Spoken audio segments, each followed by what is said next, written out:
There's a lot. So communication for sure. If communication is not your jam, this is not your thing. Also, there's a lot of blood. There's so much. Today on Time We Discuss, I want to welcome Amanda Snyder, and it's time we discuss what it's like being a midwife. Amanda, thank you for joining me today. Thanks, Dan, for having me. I'm excited. Me too. I know pretty much nothing about midwives. The extent of my knowledge is this. My wife watches the show. I think it's called The Midwives. I think is what Totally. it's Yeah. called. And Yeah. the only experience I have is if I'm walking through the living room and it's on. That is it.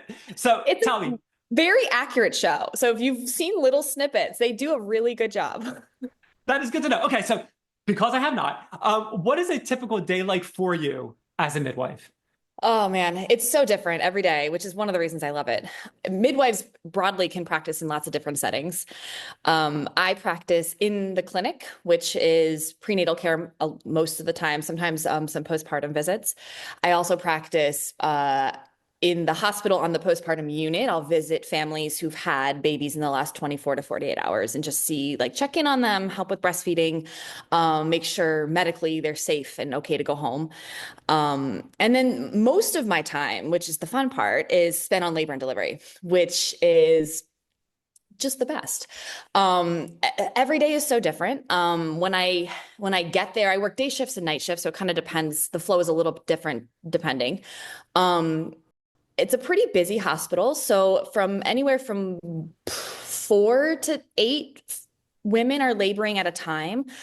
Um, when I arrive, I like kind of touch base with the midwife who's there previously, and we go through each of the patients, and she gives me a little rundown on what's going on and what their needs are. And then I round and I meet them all. And everyone's typically at a different point and needs different things. But essentially, I just labor with them throughout the day or the night.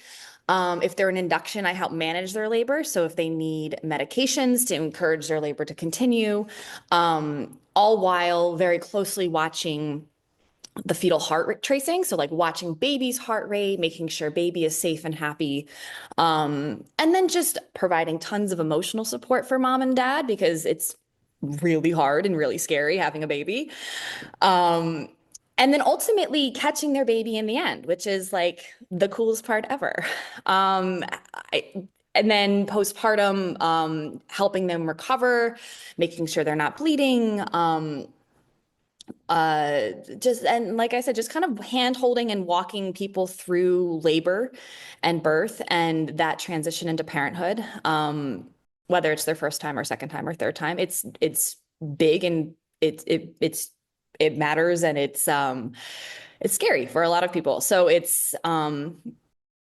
really try to just like meet people where they're at. And so every shift is very different. Sometimes there's a lot of people who just walk in ready to have a baby in the lobby, and that we do that. Sometimes people walk in at 1 centimeter, and um, there's a journey they have to go through still. And there's a lot of education and a lot of hard moments and a lot of days of laboring. And I will be there with that for that with them in that.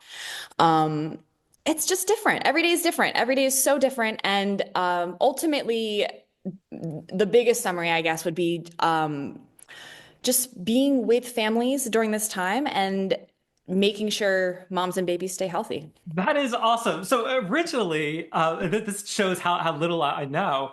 I assumed this is more of like and I hate to phrase it this way, but more of like a new agey kind of thing, where it's like you were in people's homes for like a home birth or something like that. But no, this is in a clinic or in a hospital or something like I work that. in a hospital. Some people you can, there's lots of different types of midwives.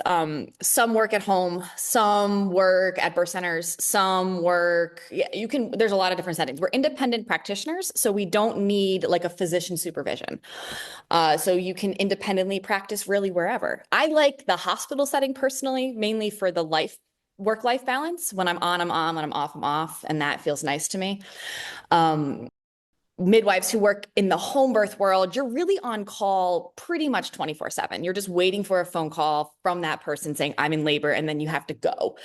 And just where I am in my life right now, that doesn't work for me. But yeah, you can work in any setting, really. There's a lot of different ways to do it.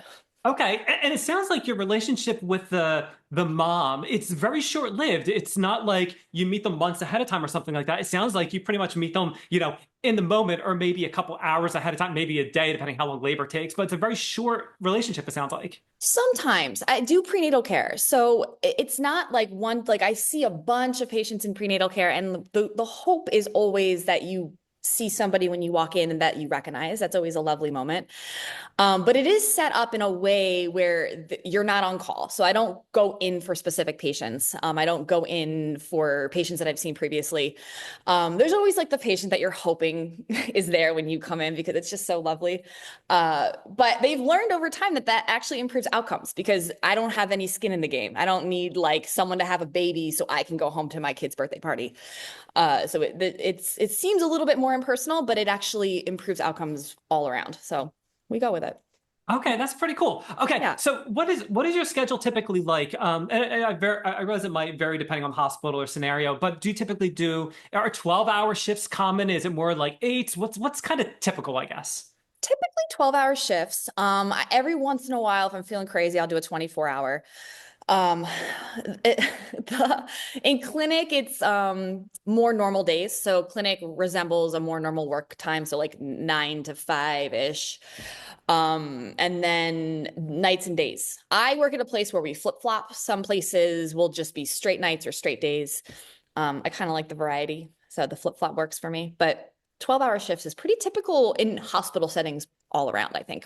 Okay, and how common are midwives? Are they available at most hospitals? Does a mom do they need to request a midwife? How does that work? It's so different depending on where you live. Um, they practice a lot. So in California, where I am right now, they're very common. It's just the thing. Like if you get pregnant and you're normal and healthy and you are low risk, you kind of automatically see a midwife. If you're more high risk, a lot of people will do dual care and bounce back and forth between a midwife or a physician. Um, that is the norm here. Back on the East Coast, where I was born and raised, it's not as common, but it's becoming more common. I think when my mom was pregnant with me, midwives were like not a thing at all. But my friends who are having babies now, like I do see that popping up more and more. They're not being used to the fullest extent of their scope. It's more, I think on the East Coast, it's been more of they're like helping doctors is kind of more the vibe. We're moving towards more of that independence still. We're working there, but they are popping up more and more. They, especially in the middle of the country, sometimes that's all there is a midwife, and there's no other option. Especially the ones that come to your house. So it really depends on where you live. Big cities, big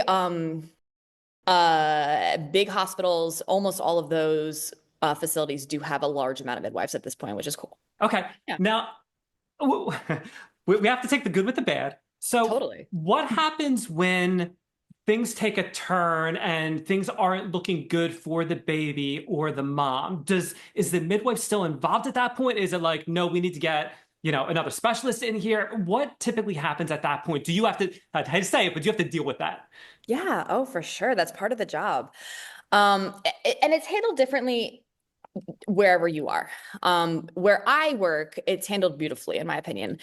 I work very closely with our OBs and our doctors who are on. And if I'm worried about something, I will go to them and be like, hey, this is what I'm seeing. Like, I don't love X, Y, or Z thing. I'm going to touch base with you in 30 minutes. And can you just kind of stay around? Um, Ultimately, midwives are trained in all of the emergencies that happen in obstetrics. So all of the big things I know how to handle. I love the fact that I have OBs right behind me because it's just we work better together. So typically if we're worried about baby and we need, let's say, an emergency C-section, I then step into more of a supportive role. The OB will step more into the primary role and take control of the OR. I first assist in the OR, so I'm like the surgeon's assistant. And then ultimately, like I'm their person still. So I will go with them postpartum. We will talk through the C-section. Sometimes that's really hard for people to just like wrap their mind around that's what happened.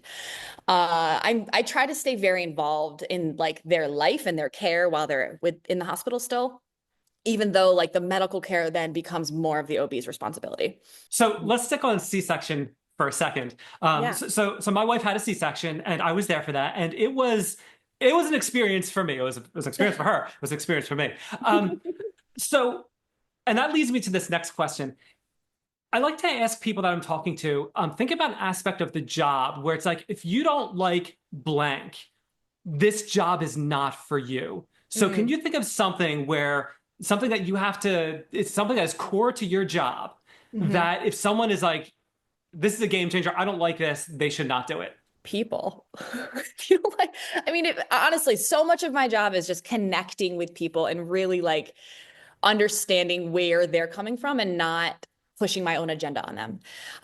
It's a lot, like it's way more communication than I think I ever imagined. I think I thought when I first went into this, it would be more like medical and doing more things with my hands and catching babies, which is obviously a part of it, but there's so much communication. I mean, people are so vulnerable in that phase. There's a lot. So communication for sure. If communication is not your jam, this is not your thing. Um, Also, there's a lot of blood. There's so much blood, like all the time. And normally it's a normal amount of blood, and that's always like very surprising to people. I think the amount of blood that comes out with a vaginal birth or a C-section that is considered normal is considered a large amount for most people. And if that is not something that you can watch or be around in a regular way, then it's not your thing. So that's where my mind immediately went to was that if you don't like blood and gore, maybe Yeah. not. Yeah. No. Yeah. Yeah, for sure. So many people have said communication is so important to the various jobs that they do, and it's definitely a trend. I would say, I think probably 4 out of 5 people I've spoken to over the past year and a half, communication has been so key, and it's I think it's a blessing and a curse because if you're not a good communicator, you could have Yeah, a hard road ahead of you. But if you are a very good communicator, it seems like you have a lot of possibilities that are open to you. totally. Yeah. Yeah, for sure. So, sticking with possibilities, what kinds of other opportunities are there for midwives? Can you do anything to advance yourself, or is it like you're kind of at a terminal stop right now, like midwife, that's your thing? If I wanted more education, I could go on to get my DNP in midwifery. So I would be a doctorate of midwifery, which I'd be like a doctor midwife, which is like always just a funny thing for me to think about. Let me stop And you right then there. So, what would be the primary differences between that and what you do now? from a scope perspective, not much. Um, Not much at all. It's more just like typically there's some facilities that want that level of education in order to like be chief or like to like manage people. And so it's more in that area you advance. The cool thing about midwifery is you can like choose a very specific thing to specialize in and then um get trained in it and then do it. If I wanted to do let me think. Like preconception care, for example. If people were trying to get pregnant and I wanted that to be my thing, I could like get a certification in preconception care and then really just make that more of my specialty. So there's a lot of things you can like branch off into. A lot of midwives or a lot of certified nurse midwives, which is the type of midwife that I am, are also nurse practitioners. And so there's a lot you can do through that area too. Okay, so you're also a nurse practitioner I then. am. I'm a women's health nurse practitioner. Yeah, Okay, interesting. Is it possible for someone to be a midwife and not be a nurse practitioner, or it is? it is. So the midwife scope is so broad that it covers the nurse practitioner scope. So a lot of schools will be like, well, you're already a midwife and you're already doing all of this. So we might as well just like give you the extra class and like have you be a nurse practitioner. Nurse practitioners don't catch babies, but they do all of the other things. So they can be trained to catch babies, but the general baseline education doesn't include birth. So as a midwife, I have a more broad scope, and so it covers the nurse practitioner scope. So fascinating. I love this. Okay, so No. let's hang on this. Let's hang on education. So you obviously you got to go to college. There's no way around that. I'm assuming a bachelor in like pre-med, bio, something like that. And then what do you do after that? So there's some midwives you don't need college. The midwife that I am, you do. I know you can really do it a lot of different ways. Some midwives is you just get a certificate. It's a lot of training, and those midwives in most locations are not able to work in hospitals.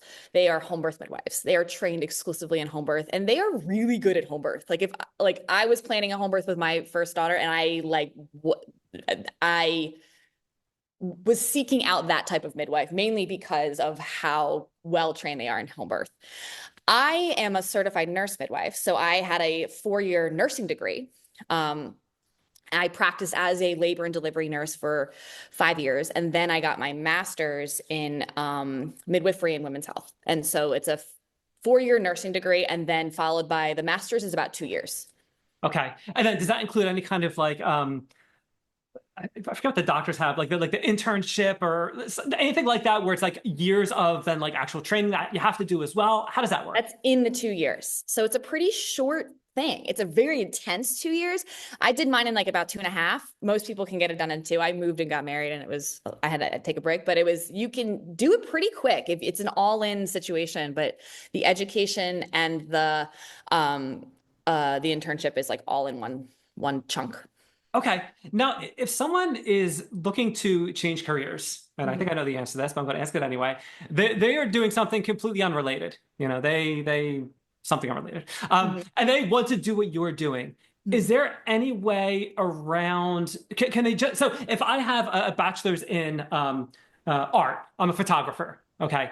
Can I go and get a master's and become a midwife just by getting the master's, or no? I also need to talk to me about that. You need a nursing degree for the type of midwife that I am. You need a nursing degree, and you need a BSN, so a Bachelor's of Science in Nursing. So it's almost always a 4-year degree. There's a lot of schools now that are making like you can get the whole thing in 5 years. So especially out here, there's a ton of schools where you just go in for undergrad and you finish and you're a full midwife. And they crunch it into the 5 years, but you do need a nursing degree. That's really cool. Okay. Okay. So there are lots of different paths someone could take if they really want to pursue this career. Yeah. There are lots of different ways they can either do the 4 year, they could do the traditional university route and they get masters and all that good stuff. If they want to just work through people's homes, it's possible to just get a certificate and continue to work that way as well. Mhm. And then you could also continue on, get a doctorate, and elevate yourself up to like a kind of like a C level almost. It sounds Mhm. like so lots of really really great opportunities. It can be Um, what you want it to be. You can work like fully full time. You can do a couple shifts a month. I know people who, and even in the home birth world, will take like one client a month and then you just kind of do one birth a month, basically. Or yeah, it can be as busy or as not busy as you want it to be. And you talked about your shift. You tend to flip flop between nights and days. Mhm. I don't know if you would know the answer to this, but how common is that at other institutions?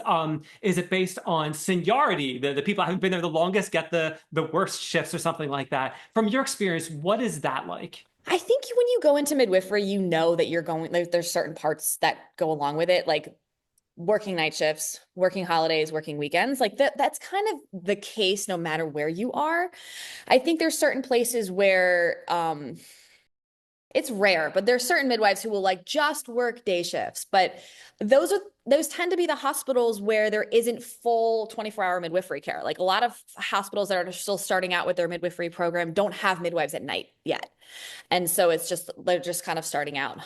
It does exist. I would say if you're going to go into midwifery, kind of expect the nights, the weekends, the holidays. That's just kind of part of it. Amanda, this is all really, really good information for anyone that's aspiring to be a midwife. Just really, really great. Like I said before, so many paths someone could take if they're just starting their career, if they're looking to transition. And even it sounds like if someone is looking to transition later in life, it sounds like it's still possible. If you have your BSN, it's definitely possible. And if you are looking to change careers, it's still relatively easy, for lack of better words. It is. A lot of the midwives I work with actually became midwives after doing something else first. How about continuing education? I'm assuming that during the course of the year, every 2 years, maybe you might have to do some kind of continuing ed. What's that like? Yeah, I mean, there's the licenses you have to keep up, and typically one of the requirements for the licenses is some number of continuing ed things, credits.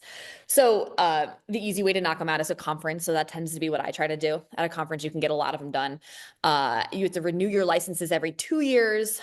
It's different because I have state licenses and national licenses, and the state ones get renewed every 2 years. The national ones are every 5 years, and those are bigger and there's a test and um, a lot more continuing ed involved in that. Okay. Mhm. So following up on that, I was speaking with Dr. Emma. Her episode went live, oh geez, probably the spring of 25. I think it's several months ago. By the time your episode goes live, it's distant mirror or in the rear view.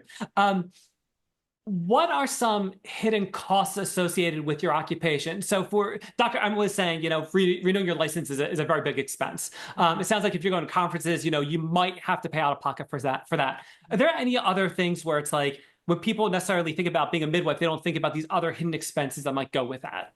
If you practice in a home, you have to pay for your own malpractice insurance. Um, I'm lucky because I practice in a big facility, so they reimburse my license costs. They reimburse any conferences I want to go to. They reimburse really anything that I need to keep my job, they will pay for. So any required thing that I need to, like I'm CPR certified, I'm ACLS certified, like all these different CPR things, they will reimburse for all of that if it's required for my job. So, which is a lot of things, so it's nice. Do you have any idea how common that is if you're working at a larger institution? Pretty common. Yeah. Okay. Cool. Pretty Cool. common. Cool. All right. Awesome. Amanda, this is the part of the show where I like to invite my guests to talk about a project they're working on, a cause they believe in, about their business, the company they work for. So if there's something specific you'd like to discuss, the floor is yours. Specific, just like I really would love people to advocate for themselves for how they want to have a baby. Birth matters. It's so important. The way babies and humans come into the world matters. And I feel like there's so many stories I hear where people are just not, they don't feel heard, they don't feel supported in their prenatal care or at the hospital or at their home, wherever they're giving birth. There's another way to do it. Like just find a different person. Like you should be heard, you should be listened to. Those things are important, and I would just really advocate for people to like look in other places for their person who will make them feel comfortable and seen while they're pregnant. Amanda, that is awesome. I hope all the listeners take that to heart. It is such a great, great thing to hear you say. Amanda, thanks again for being on Time We Discuss and we learn what it's like to be a midwife. Thanks for having me, Dan.